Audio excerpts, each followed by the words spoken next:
Hi எல்லாருக்கும் வணக்கம். இன்றைக்கி வந்து சிம்பிளான ஒரு லஞ்ச் ரெசிபி தான் பார்க்க போகிறோம். வாங்க, ஒரு கடாயில் 2 டேபிள் ஸ்பூன் அளவுக்கு வந்து நீங்கள் வந்து ஆயில் ஊற்றிக்கிங்க. அது கூடவே கொஞ்சமாக கடுகு, கொஞ்சமாக வந்து உளுத்தம்பருப்பு, கொஞ்சமாக வந்துட்டு கடலப்பருப்பு போட்டுக்கலாம். கூடவே ஒரு 4, அதாவது வந்து உங்களுக்கு எந்த அளவுக்கு நீங்கள் வந்து லஞ்ச் பாக்ஸ் ரெடி பண்ணுறீங்களோ அதுக்கு காரம் தேவைப்படும் இல்லையா, அதுக்கு தகுந்த மாதிரியே நீங்கள் சேர்த்துக்குங்க. நான் 1/4 கிலோ கேரட்டுக்கு 4 பச்சை மிளகா வந்து இந்த மாதிரி கீறி போட்டுக்கிறேன்.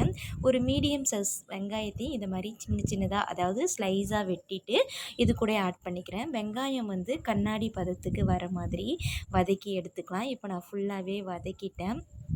இந்த லஞ்ச் பாக்ஸ் வந்து ரொம்ப சிம்பிளாக ஒரு 5 நிமிஷம் கூட ஆகாது செய்யறதுக்கு. ரொம்ப ஈஸியாகவே செஞ்சிடலாம். ஒரு 1/4 கிலோ கேரட்டை இந்த மாதிரி நான் பூ மாதிரி சீவி வச்சுக்கிட்டேன். கேரட்டை நீங்கள் நல்லா சீவி வச்சுக்கங்க. பொடி பொடியாக கட் பண்ணாமல் இந்த மாதிரி சீவிட்டு பசங்களுக்கு கொடுத்தனுப்பும்போது லஞ்ச் பாக்ஸ் ரெசிப்பியில் பசங்களும் கொஞ்சம் ஆர்வமாக சாப்பிடுவாங்க.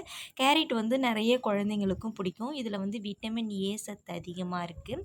ஸோ இது வந்து ரொம்பவே வந்து சத்தான ஃபுட்டாகவும் இருக்கும். ஸோ இதை வந்து நீங்கள் வந்து ட்ரை பண்ணி கொடுக்கலாம். சட்டுன்னு நீங்கள் செய்யணும், டைம் ஆகிடுது அப்படின்னா ஒரு 10 நிமிஷத்துலேயே இந்த லஞ்ச் ரெசிப்பியை நம்ம ரெடி பண்ணிட முடியும். இப்போ இதை வந்து நம்ம ஒரு 5 மினிட்ஸ் அளவுக்கு நல்லா வதக்கிக்கலாம். கொஞ்ச நாழி வதங்கினா போதும். நல்லா வதங்கினதுக்கு அப்புறமா இதுக்கு நான் வந்து தேவையான அளவுக்கு கொஞ்சமாக உப்பு, கொஞ்சமாக ஒரு 1/2 டேபிள் ஸ்பூன் வந்துட்டு மஞ்சத்தூள், இதுக்கு நான் வந்து கொஞ்சம் காரம் சேர்த்துக்கிறேன். அதனால் காரத்தூள் வந்து ஒரு 1/4 டேபிள் ஸ்பூன் அளவுக்கு காரத்தூளும் சேர்த்துக்கிறேன். சேர்த்துட்டு நல்லா கிண்டி விட்டுட்டு இதில் வந்து நம்ம வந்து தண்ணி வந்து ஊற்றக்கூடாது. லைட்டாக நம்ம கையில் நம்மளுக்கு தேவையான அளவுக்கு லைட்டாக கையில் வந்து தண்ணியை ஊற்றி தெளித்து விட்டுடணும். அப்போ தான் வந்து பார்த்திங்கன்னா உங்களுக்கு வந்து இது வந்து நல்லா குழன்னு ஆகாமல் சாதம் கிண்டும்போது நம்மளுக்கு நல்லா உதிரியாக, ரொம்ப உதிரியாக இருக்கும். பசங்களுக்கு எப்பயுமே நல்ல ஒரு கட்டியாக இல்லாமல் உதிரியாக இருந்து சாப்பிடும்போது தான் பசங்களுக்கு லஞ்சு ரொம்பவே பிடிக்கும். ஸோ அதனால் நான் வந்து என்ன பண்ணுவேன்னா, கேரட் ஆக்சுவலாக நம்ம பச்சையே சாப்பிட்றது தான். அதுக்காக வேகாமல் சாப்பிடணும்னு நான் சொல்லவே இல்லை. லைட்டாக தண்ணி தெளித்து ஒரு 2 மினிட்ஸ் மட்டும் சிம்மில் வச்சுட்டு நீங்கள் எடுத்தீங்க பார்த்தீங்கன்னா போதும். நல்லாவே வெந்திருக்கும். நீங்கள் வந்து ஃபஸ்ட்டு நீங்கள் ட்ரை பண்ணி பாருங்கள். ஃபுல்லாக இறக்கும்போது கொஞ்சமாக நீங்கள் வந்துட்டு கருவேப்பிலை, கொத்தமல்லியை நீங்கள் இது கூட ஆட் பண்ணிக்கலாம். விருப்பப்படுறவங்க இதில் இன்னும் பசங்க வந்து சாப்பிடாமல் இருக்குது அப்படின்னா மல்லாட்டை பயிறு, முந்திரி பருப்பு, இந்த மாதிரி விஷயங்களும் நம்ம ஆட் பண்ணி சாதத்தோடு கிண்டலாம்.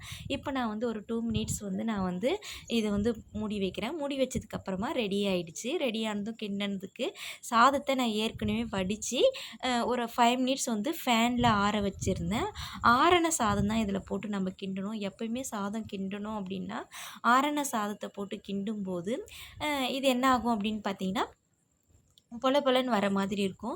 இப்போ நான் கப்பில் கொஞ்சமாக எடுத்து வச்சுக்கிட்டேன். இது ஏன் கேட்டிங்கன்னா, லஞ்சுக்கு நான் வந்து குழம்பு சாதம் எடுத்துகிட்டு போகக்குள்ள அதுக்கு வந்து சைட் டிஷ்ஷாக எடுத்துகிட்டு போகிறதுக்காக தான். இந்த வீடியோ பிடிச்சிருந்தா லைக் பண்ணுங்கள், கமெண்ட் பண்ணுங்கள், மறக்காமல் சேனலை சப்ஸ்கிரைப் பண்ணிவிட்டு பாருங்கள். இந்த லஞ்ச் ரெசிபி எப்படி இருந்தது அப்படின்றத எனக்கு கமெண்ட் பண்ணுங்கள். இப்போ நான் லஞ்ச் ரெடி பண்ணிட்டேன்.